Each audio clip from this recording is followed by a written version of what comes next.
Eu hoje vou vencer uma dificuldade que eu tenho, viu? Que é falar com esse microfone, porque eu não sei onde coloco as minhas mãos. É verdade. E aí com o microfone eu fico, pelo menos, me sinto mais seguro. Eu tenho alguns colegas pastores que seguram o púlpito. Eu acho que é medo do púlpito sair correndo, né? Mas eu confesso que para mim é bem complicado. Mas eu queria voltar ao texto. O texto que inspirou a conversa com as nossas crianças. Eu queria que você observasse que dos tais é o reino dos céus. É o que está escrito. E nós vamos fazer a leitura da mesma passagem, só que numa outra tradução. Essa tradução é a tradução mais clássica, e ela diz assim, vejam só: e traziam-lhe meninos para que lhes tocasse, mas os discípulos repreendiam aos que lhes traziam. Jesus, porém, vendo isto, indignou-se e disse-lhes: deixai vir os meninos a mim e não os impeçais, porque dos tais é o reino dos céus. Em verdade eu vos digo que qualquer que não receber o reino de Deus como um menino, de maneira nenhuma entrará nele. E tomando-os nos seus braços e impondo-lhes as mãos, os abençoou.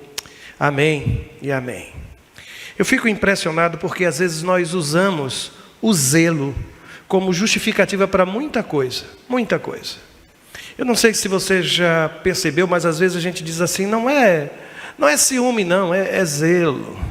Eu não quero controlar a sua vida não, é zelo, somente zelo. Foi em nome deste zelo que Saulo de Tarso se transformou num grande perseguidor da igreja. O zelo do ponto de vista religioso, ele acaba cegando. E porque acreditamos que temos a verdade ao nosso lado, em função do zelo, nós justificamos todo tipo de atrocidade. Algumas guerras à nossa volta traz também esse elemento do zelo religioso, do fanatismo religioso que tanto nos assusta. Mas eu quero dizer a você que o zelo amoroso, ele não pode ser usado para justificar atitudes erradas. Absolutamente não pode. Eu não posso agir assim. Eu acredito que nós erramos quando criamos qualquer tipo de embaraço no caminho de um pecador até Jesus. Eu não sei, mas às vezes nós começamos a fazer algumas observações. Eu não acredito que essa pessoa possa ser restaurado, mas como? Ele tem o corpo coberto de tatuagens, usa brincos, cabelos compridos, tem aquele negócio, como é que chama? Drag, não sei o quê. Pois é, a gente olha assim e diz, não, esse a gente põe para fora. Eu tenho, às vezes, percebido que alguns de nós gostariam de ficar, talvez, à porta da igreja dizendo, esse entra, esse não, esse entra, esse não, esse sim, esse não, esse sim, esse não. Às vezes em nome de um zelo religioso, às vezes até de caráter doentio, nós fechamos as portas do Evangelho a algumas pessoas que podem chegar o caco diante de Jesus, sabe? Frangalhos, fragmentados, mas serão restaurados para a glória dele, para a glória do Senhor. E quando eu leio esse texto, sabe o que eu observo? O texto vai dizer assim, veja no versículo 13, que aquelas mães, aquelas famílias traziam-lhe os meninos para que Jesus lhes tocasse. Não era muita coisa não, eles só queriam que Jesus tocasse os seus filhos.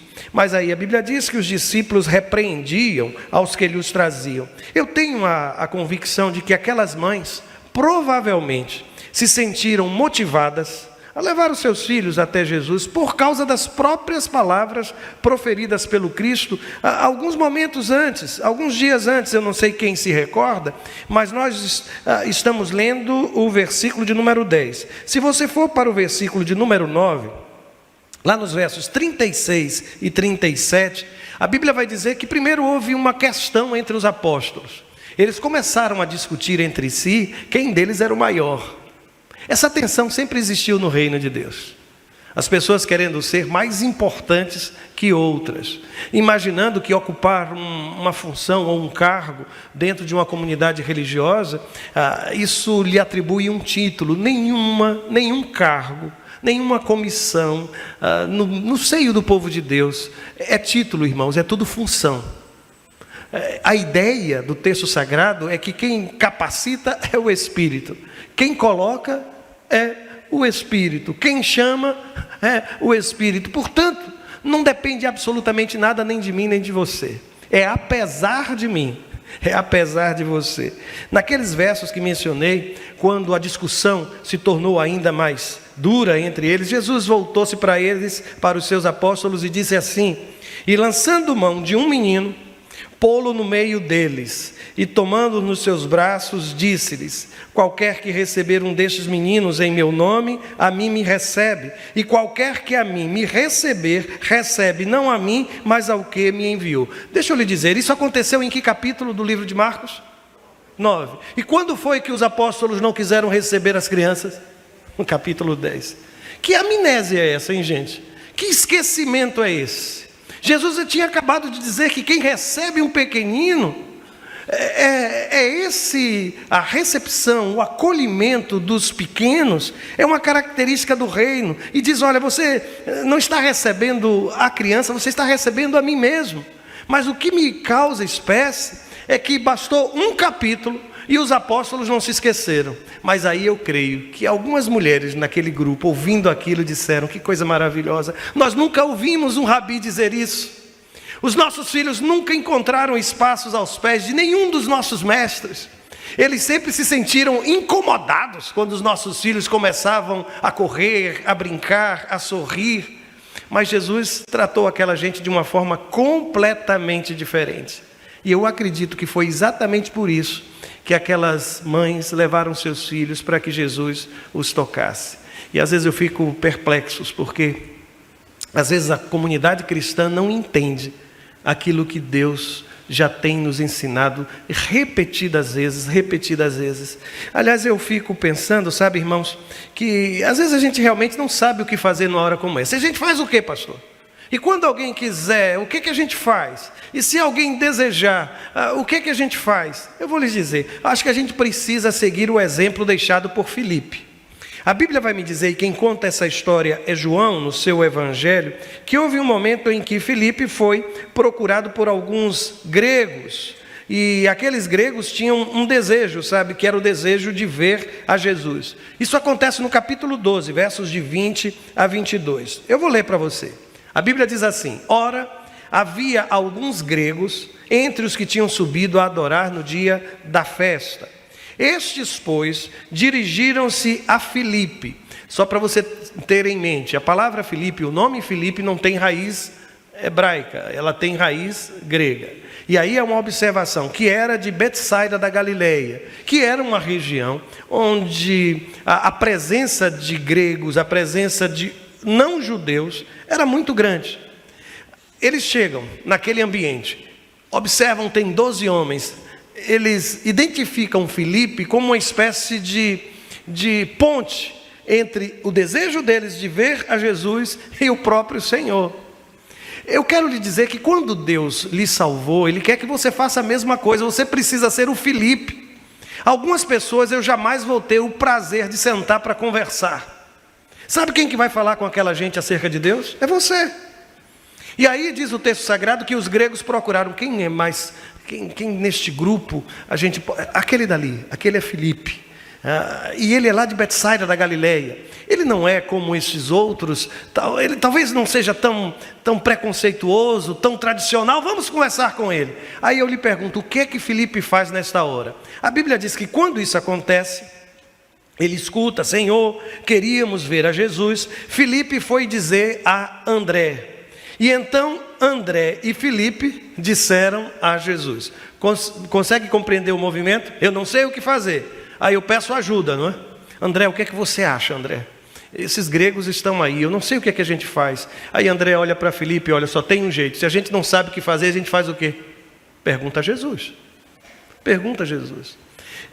Sabe qual é o meu questionamento? Por que os apóstolos não perguntaram a Jesus? Por que eles não se aproximaram de Jesus e disseram assim: Senhor, tem um grupo de mães aqui, trouxeram crianças, e não são poucas, são crianças que querem somente que o Senhor ore, toque. O que o Senhor quer que façamos? Quando a igreja age sem consultar Jesus, quando a igreja imagina que encontrou a grande solução, sem ter orado, sem ter buscado, quando você e eu agimos assim, as nossas conclusões nunca são sábias.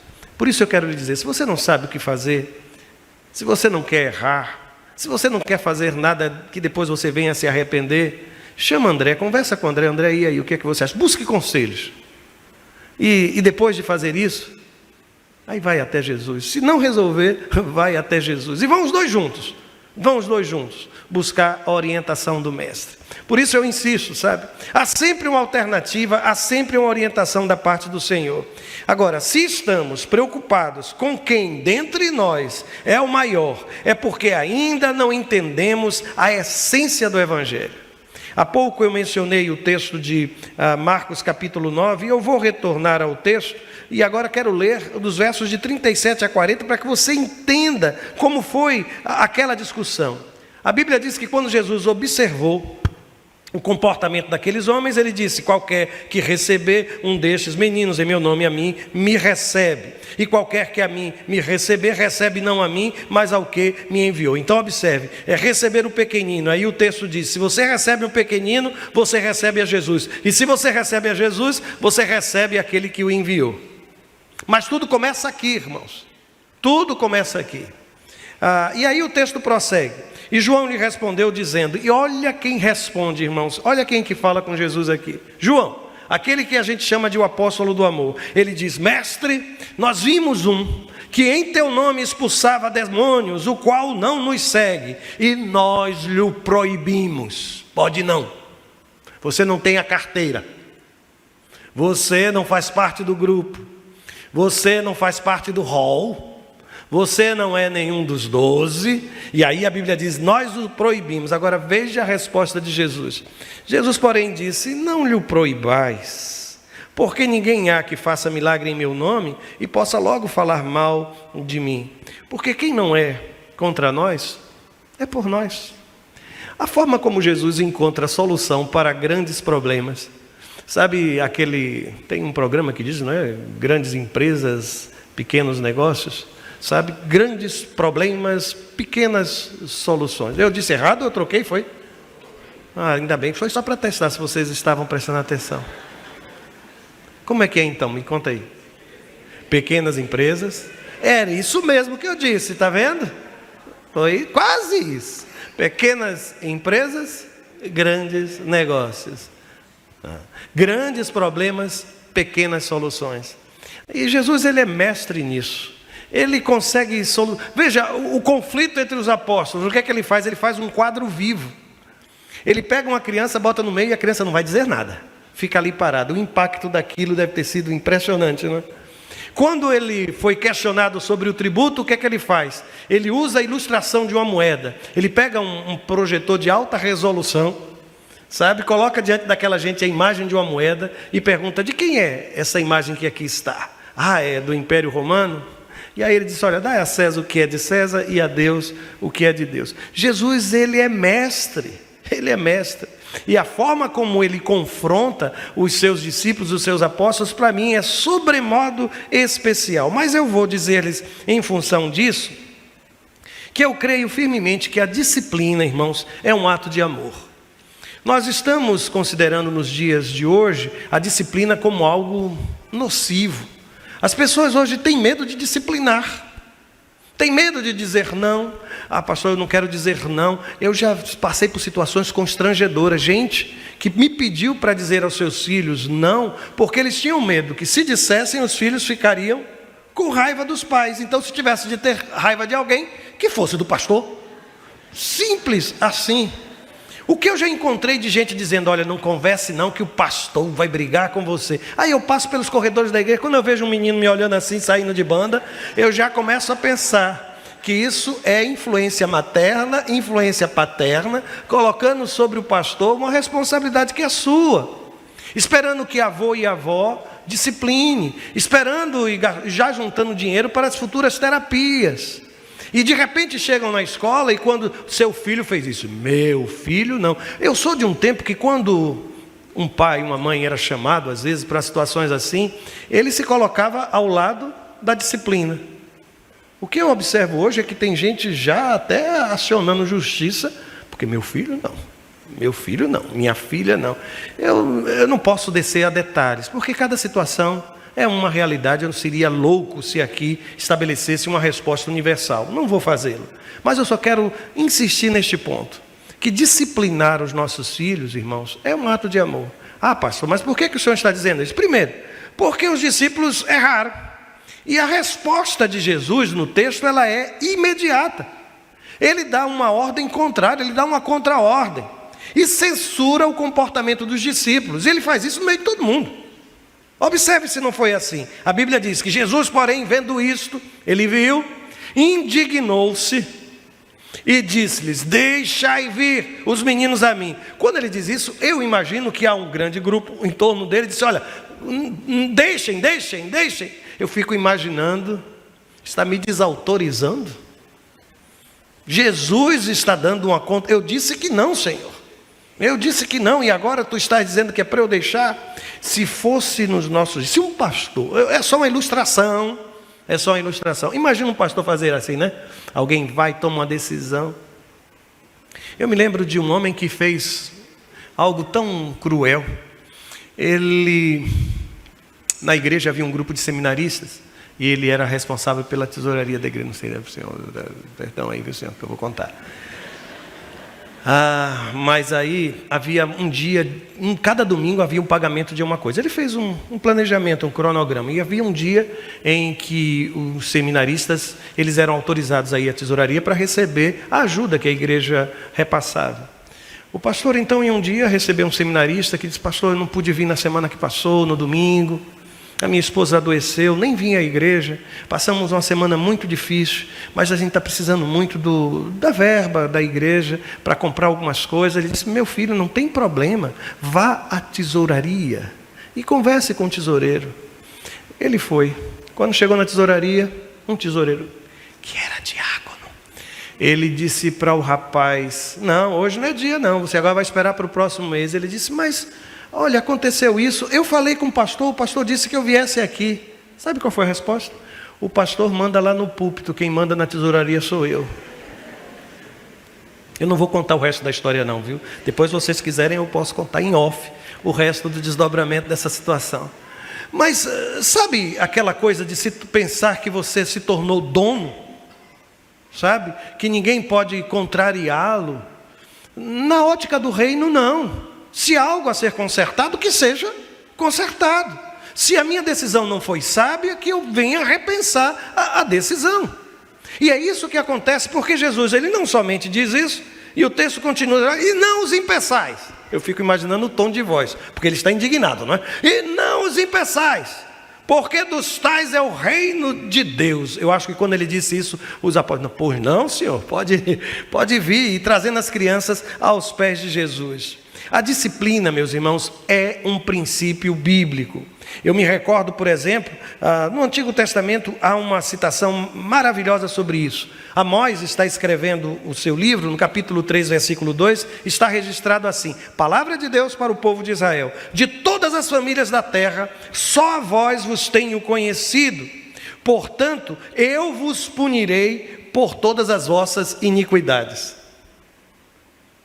Não é suficiente? Então vou fazer o seguinte: eu vou mencionar um texto do Novo Testamento, talvez fique melhor. É o texto de Hebreus capítulo 12, versos 7 e 8. Começa dizendo assim: Deus vos trata como filhos, porque que filho há a quem o pai não corrija? Mas se estáis sem disciplina, da qual todos são feitos participantes, sois então bastardos e não filhos. Então qual é o princípio? Que disciplinar é um ato de amor, dizer não. Uma criança que cresce sem ouvir não, sem compreender os limites, vai se tornar um adulto irresponsável, difícil de se conviver, intransigente, autoritário, cheio de si mesmo, extremamente orgulhoso, imaginando que o mundo gira ao seu redor. É por isso que eu insisto: disciplina é algo de Deus, irmãos. E nós precisamos, na verdade, acabar. Eu estou chamando aqui, eu inventei uma expressão, viu? Coloca aí, por favor. Precisamos acabar com a síndrome do porteiro do reino. O que é isso? Eu vou tentar explicar. Jesus, uma vez falando aos fariseus, ele diz algo precioso. Aparece lá numa série de colocações, a gente chama de ais. Ai de vocês, ai de vocês. E entre estes ais, Jesus vai dizer assim: mas ai de vós, escribas e fariseus, hipócritas, pois que fechais aos homens o reino dos céus, e nem vós entrais, nem deixais entrar aos que estão entrando. Essa é a síndrome do porteiro do reino. Nem entra, nem deixa os outros entrar, irmão. Sai da porta, para de atrapalhar, sabe? Dá espaço, nem entra, nem deixa o outro entrar. Essas são palavras da parte de Jesus. E às vezes, quando eu leio aquele texto, eu acho que os apóstolos estavam querendo encarnar a síndrome do porteiro do reino. Nem entra, nem ajuda. Não tem gente que é assim, né? Meu Deus do céu. Que o seu domingo seja feliz. Nem ajuda, né? Mas fica ali.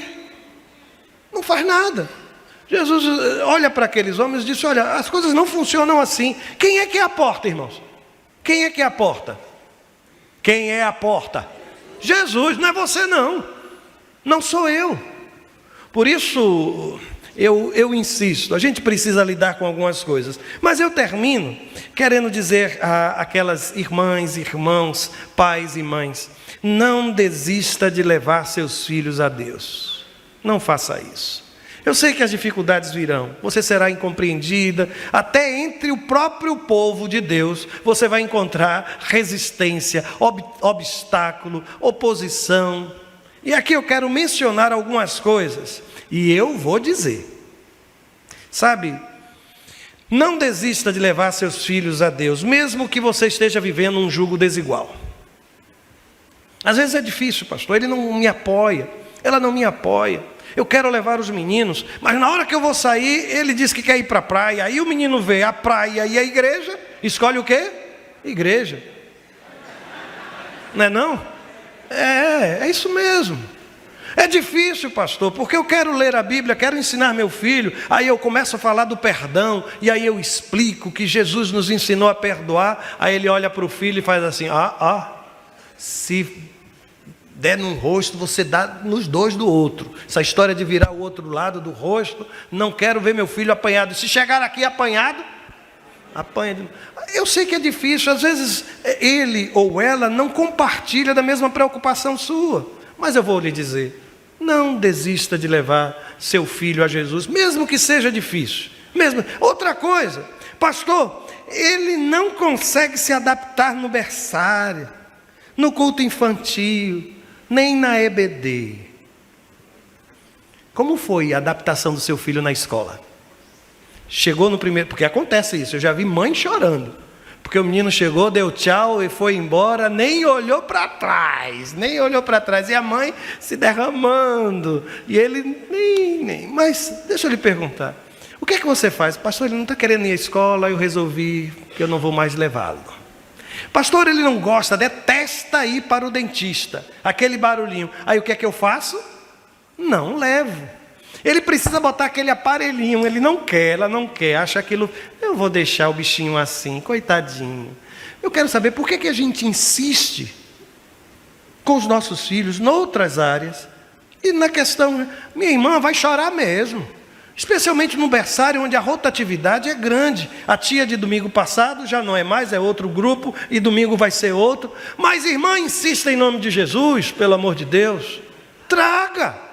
Chorando, chora uma vez, chora duas, chora três, procura uma psicóloga, faz de novo, faz uma quarta. Vai chegar o dia que isso vai acontecer. Ele vai dar tchau a você, vai pegar a sacolinha e E ele sabe, ele descobre quando tem um pai e uma mãe. Eles não sabem? Se ele perceber que você está sofrendo, aí é aquele... E tem uns que são artistas da Globo disfarçadas de crianças, viu? Não é? São verdadeiros... Não, da Globo não. De dorama. Disfarçados de criança. Deixa eu lhe dizer outra coisa. Insista em levar seus... Mas pastor, dá muito trabalho. Dá. é sacola. Eu fico olhando quando eu vejo, principalmente quando eu vejo alguém, vem cá, fica em pé você. Passa aqui com esse carrinho, só para eu ver uma coisa, vai. Depois de algum tempo a gente aprende até a desarmar, né? Você consegue desarmar em quantos minutos isso aqui? Em quantos segundos? Diga aí. 20 segundos, contando. 1, 2, 3. Não, cuidado com a mesa, rapaz. 4, 5, 6, 7, 8, 9, 10, 11, 12. Acabou. Mas a primeira vez que a gente pega um carro desse, a gente não sabe nem como começar. Não é verdade? Aí vem uma sacola, vem outra sacola, tem que acordar cedo, preparar. Aí chega na hora que ele está saindo, escorre pela perna alguma coisa morna. Aí você precisa voltar. Alguém já passou por isso aqui? Deixa eu ver se alguém... Eu sabia que tinha gente passando. Mas não é depois de grande não, viu gente? Não é depois de grande não. Eu fico impressionado. Aí o que você faz? Dá muito trabalho. Não vou não. Tem que ir, levar sacola. E o berçário fica lá atrás. A gente tem que andar até lá e voltar. Tem tanta coisa para fazer. Vamos não. Aí o que a gente faz? Vamos assistir de casa. É com você agora. Vamos assistir de casa. Por isso eu insisto. Olha, não. Quer ver uma outra coisa? Pastor, domingo é o único dia que nós temos para descansar. Errou. Se você não conseguiu descansar durante 6 dias, não é no domingo que você vai conseguir descansar. E olha mais, essa gente que diz que vai ficar em casa para descansar, vai fazer feira. Estou errado? Vai passar pano na casa. Vai preparar coisas do trabalho da semana seguinte. Aí depois diz, eu não fui não, porque eu precisava descansar. Conversa. Passou o dia inteiro na internet. Vai para cá, vai para lá, tic-toc, toque-tique, tic-toc, toque-tique. E passou o tempo todo fazendo um monte de coisas. Quer ver uma outra coisa que às vezes eu escuto? Pastor, meu filho não tem amigos na igreja. Claro que não vai ter. Não vai para o berçário, não vai para o culto infantil. Não vai. Gente, quando eu venho aqui, quem aqui já veio no culto de oração? Vem aqui. Pronto, agora fazer outra pergunta. Quem aqui já ficou depois do culto de oração terminar e foi lá para trás? Tá. Quem aqui já observou a festa que as nossas crianças fazem naquele momento? É uma maravilha. Olha, quando chegou aquele período da pandemia, a grama da nossa igreja ficou linda, irmãos. Mas é verdade, ficou linda, verde, floresceu, não tinha erva daninha. E as pessoas falam, como a grama da igreja está linda, pastor, diz, está feia, está horrorosa. Eu prefiro essa grama pisada pelos nossos filhos, sabe? Eles correndo, brincando, suados, tem uns que, meu Deus do céu, eu não sei como é que chega em casa, eu acho até que eles nem tomam banho quando vão dormir. Pega um lencinho umedecido, né, passa na sola do pé e está tudo certo, no outro dia a gente dá banho. É isso, irmãos. Como é que ele vai criar amizades na igreja? Aí você chega na adolescência, você quer trazer um adolescente para fazer amigos dentro de uma igreja onde ele não conhece ninguém. É mais difícil. É muito mais difícil. Muito mais difícil. Outra coisa, e olha que hoje eu estou dizendo claramente, viu, pastor? Eu não vou não. Ele assiste conosco o culto aqui de casa. A gente fica em casa. Se for preciso, amém. Se não tiver outra condição, irmãos, glória a Deus. E que não seja só nesse horário de transmissão ao vivo. Se você for olhar, tem muitas coisas que você pode separar para o seu filho e com ele estudar a Bíblia. Amém por isso. Agora eu vou dizer uma coisa. Sabe aquela questão? O que as mães queriam que Jesus fizesse com os filhos? Alguém lembra? Abençoasse, mas tinha uma palavra. Tocar. Internet não tem toque, irmãos. Não tem toque. Não tem não. Vai até que um dia esse povo inventa alguma coisa assim, né? Você está vendo, daqui a pouco sente um negócio na cabeça. Vai chegar um dia assim. Mas não tem toque. Vai ser assustador, não é, gente? Já pensou filme de terror e de repente uma coisa dessa acontece? Mas olha, não tem toque. E aí eu vou ler o último verso e vou terminar dizendo ele. É o versículo 16. Veja aqui comigo. E tomando-os nos seus braços e impondo-lhes as mãos, os abençoou. Jesus mostra assim que criança precisa ser abraçada. É toque, sabe? É proximidade. E a gente só vai conseguir isso se a gente, de fato, vencer todas as dificuldades para trazer os nossos pequeninos aos pés de Jesus, para levá-los aos pés de Jesus. A igreja quer ser sua parceira nisso. Nós não queremos assumir a sua responsabilidade como pai e mãe de educar espiritualmente os seus filhos, mas nós queremos nos juntar a você. Feliz a família que consegue criar os seus filhos num ambiente como esse, irmãos. Eu sei quantas vezes chegava o período do carnaval, de festas, e eu não me preocupava porque eu sabia que os meus filhos estavam sempre com o meio do povo de Deus, às vezes criando umas coisinhas lá. Eu me lembro que teve uma época aqui que tinha uma turma maravilhosa e em nossos acampamentos. Mas é assim, irmãos, que bênção, que bênção. Os meninos e meninas criados aqui, tem gente até que virou pastor, irmãos, depois. E genro do pastor.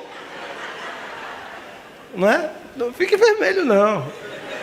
É a graça de Deus, não é, Sânia? É a graça de Deus, não é, Múcio? Mas tem coisa melhor. E eu vi essa mulher ficar sentada na porta da sala do coro, porque se ela saísse dali, eles fugiam.